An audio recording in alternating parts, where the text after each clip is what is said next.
There are three muscles in the anterior compartment of the arm. And if you remember that the arm is also known as the brachium, the names will make a lot more sense. As we see, all of these muscle names have brachii in the name, which helps you remember that they belong to the arm.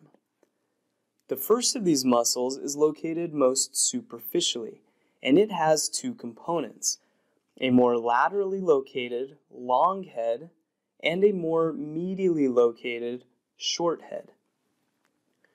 Biceps actually means two heads or two bellies.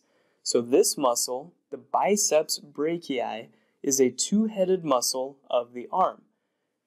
The long and the short refer to the length of the tendon. So as we come more superiorly here and we look at the shoulder, we can see that one of these tendons has a much longer route than the other. The long head of the biceps is a much longer tendon than the short head of the biceps, and that's where their names come from. The second muscle that we're going to see here in the anterior compartment of the arm shares an attachment with the short head of the biceps. This muscle is the coracobrachialis. Now, the coracobrachialis, as its name implies, will attach from the coracoid process of the scapula to the arm, or the brachium.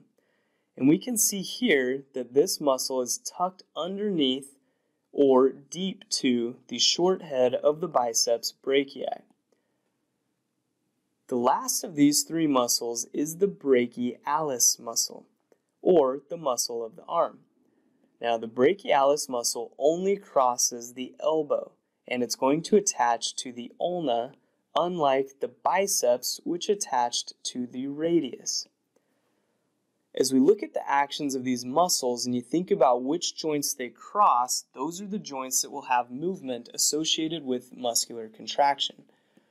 If I select the biceps brachii and we look at the motions of this muscle, you can see that it's going to assist in elbow flexion as it passes the elbow joint. It's also going to assist in shoulder flexion, as components of this muscle cross the shoulder as well. Now, if we look at other actions provided by the biceps brachii muscle, we can see that it's also going to produce another action in the forearm, and this is supination. So as the muscle contracts, it's going to straighten our wrist back out after you pronate it.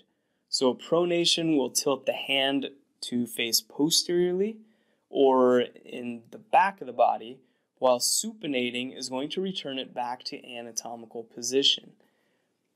If you remember these actions and you think about going to the gym and you want to lift weights and strengthen the anterior compartment of your arm by doing forearm curls, what you're going to see is that you can lift more weight in a fully supinated position than you can in a pronated position. The reason for this is once we have supinated, the biceps can now focus on flexion of the elbow. But while it is pronated, it is going to spend its energy trying to twist that forearm back into anatomical position.